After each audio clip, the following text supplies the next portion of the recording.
I get this question a lot. Schwa, I'm looking to switch from lead to lithium batteries, but I'm not sure how much capacity I need. Let's get in and take a look. What I want to do is start with an example of a 48-volt bank of L16 lead-acid batteries. That's 8 6-volt batteries that are all going to weigh in about 400 amp hours. That's 6 volts.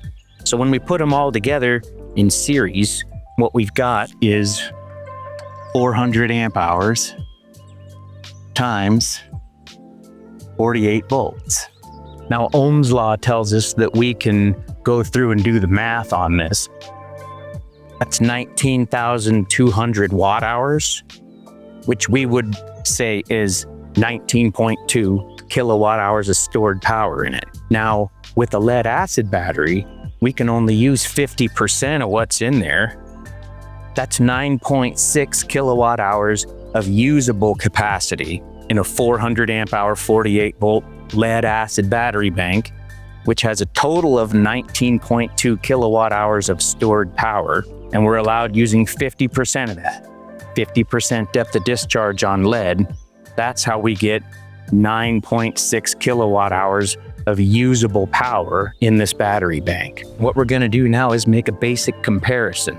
A lithium iron phosphate battery is designed to be discharged 80% of the way. With a lithium iron phosphate battery, we're going to bring the battery state of charge all the way down to 20% state of charge. So the calculation will look a little bit different. A lot of the lithium iron phosphate batteries that you'll find now at 48 volts are around 300 amp hours.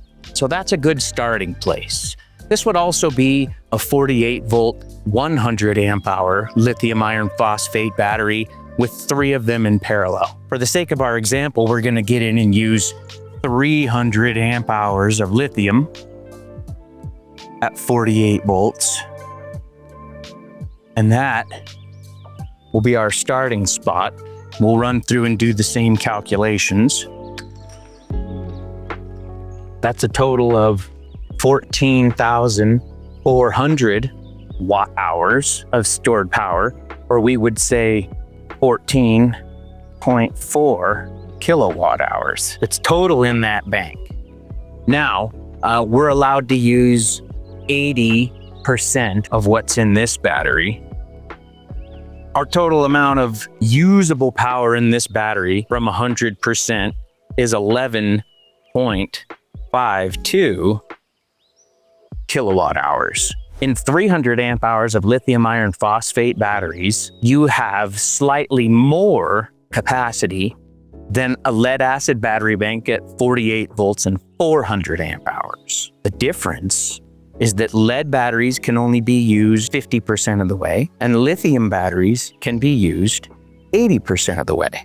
So lead is 50% depth of discharge. Lithium iron phosphate is an 80% depth of discharge. So when we got in and looked at our 400 amp hours, that was 20 kilowatt hour stored power, of which we could use 10. When we got over here and we looked at 300 amp hours, this is 15 kilowatt hour, of which we can use 12 kilowatt hours. If we run through and we do this calculation and we use 200 amp hours, we're going to end up slightly below this value. If you replace 400 amp hours of lead with 200 amp hours of lithium, you're going to have slightly less available power from a full state of charge than you used to with your old battery bank. So now you have to start wondering, was the 400 amp hour 48 volt lead battery bank sufficient? Then you probably need 300 amp hours of lithium. If you had 400 amp hours of lead and it was way more battery than you could have ever used, that person probably wants to get away with 200 amp hours of lithium. So it's all about expectations. How much power are you actually consuming throughout the day? We don't have to compare, well, my old bank was this big, so how big should the new bank be? Well, that depends. Was the old bank just the right size? Was it way too big? Was it too small and you were running the generator all the time? Like, these are the considerations on top of just battery bank size that you really ought to know going into it.